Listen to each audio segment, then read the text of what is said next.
గోదానం తుల్యాం రుణాం గోదాన ఫలితం చేస్తే ఆయుర్మధ్యకం ఆయుష్ ఉద్యోగం ఉత్తమకరమైనటువంటి శుభకరమైనటువంటి సంతానం కలుగుతుంది. నానా కర్మ సుసాధనం అనేక కర్మలకు మంచి సాధనంగా ఉపయోగపడుతుంది.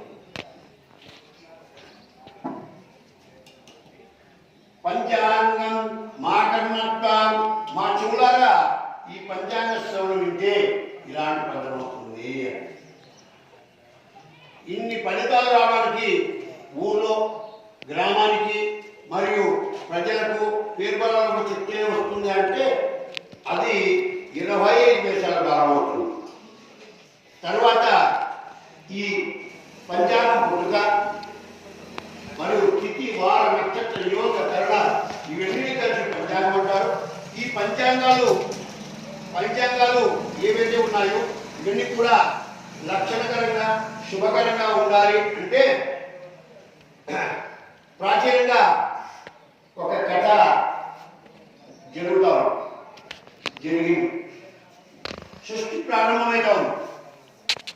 ప్రారంభమైనప్పుడు ఆ యొక్క శ్రీ మహావిష్ణువు శేషకల్పం మీద పడుతుంటే నాడు మహర్షి అక్కడికి వస్తారు.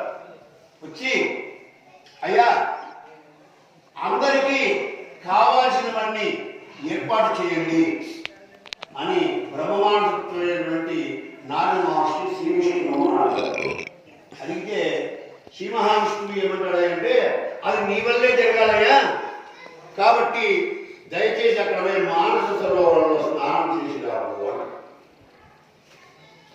సరే ఈయన ఏం చేసినాడు, మహావిష్ణువు మాట మీరకుండా పోయి ఆ మానస సరోవరంలో స్నానం చేసి బయటకు వచ్చేవారికి ఆయన ఆడరూపంలోకి మారు శ్రీ మహావిష్ణువు నాడు మార్చేసిన శ్రీ మహావిష్ణువు ఆయన బయటకు వచ్చిన తర్వాత నేను నాడుడని సరస్వతీ ప్రసాదమైనటువంటి మహత్వమైనటువంటి మహతి అనేటువంటి వీరమందిని కానీ ఆయనకి జ్ఞాపకం.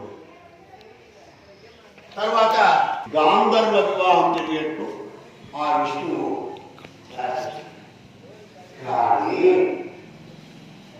కానీ సృష్టి మొదలు కావాలంటే ప్రకృతి పురుషుడు ఇద్దరు అవుతుంది అనే సూత్రం మీద అక్కడ మొదలైంది. అంటే మనకు మొట్టమొదటి ఆడమనిషి వచ్చి నాడు. ఈ యొక్క నాడు ద్వారా ఈ యొక్క ప్రపంచానికి ప్రకృతి పురుషుడు కలయిక ఏమి అంటే ముందు జన్మలో నారాయణ ఆలోచన నారాయణ నోటి వచ్చేస్తారు. ఓం నమో నారాయణాయ అని జపం చేసుకుంటూ కూర్చుంది. శ్రీ మహావిష్ణువు ప్రత్యక్షమైన ఏం కావాలని అయ్యా ఏమి నేనేదో ప్రజలందరికీ కావాలయ్యా అని నేనైతే నన్నే ఆడుకోకుండా చేసి 60 మంది సంతానాన్ని ఇచ్చినావు, వీళ్ళేం చేయాలా నేనేం చేయాలా అన్నాడు. నేను చెప్పినాను కదా నీ వల్ల ఏం చేయాలని. ఈయన ఆలోచన అది వేరే ఏం లేదు. పోయి అడిగితే బయటకు ఇస్తాను. బయటకు వచ్చినాక తీసుకున్నాడు ఎందుకు స్వామి నా మనసు ముందర సర్వ ఖర్చు వచ్చి 108 రూపాయలు అంటే 12 రూపాయలు అదనంగా ఖర్చు తర్వాత. తర్వాత ఈ సంవత్సరం అందరికీ కూడా